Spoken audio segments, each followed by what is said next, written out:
ہم کریں گے ہر مظلوم کی حمایت۔ السلام علیکم، میں ہوں حرین فاطمہ اور آپ دیکھ رہے ہیں حمایتی نیوز HD چینل۔ نظر ڈالتے ہیں آج کی اہم خبروں پر۔ سماجی تنظیم تھرڈ دی ہیومن ایڈٹ والوں کی طرف سے عید الاضحیٰ کے موقع پر علاقے کے مختلف گاؤں دیہات کی 427 یتیم بچوں کو عید کی خوشیاں منانے کے لیے نئے کپڑے کی تقسیم۔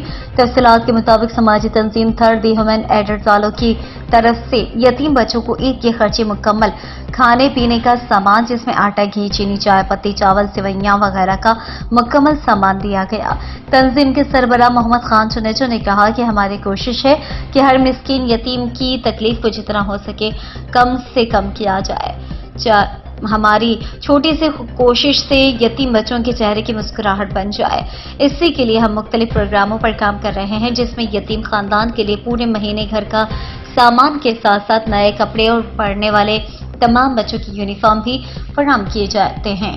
انہوں نے کہا کہ ابھی ہزاروں بیواؤں عورتوں کو سلائی مشین بھی تقسیم کر چکے ہیں تاکہ وہ اپنے پیروں پر کھڑے ہو سکے اور غریب بے بس خواتین کو بکریاں بھی دے رہے ہیں۔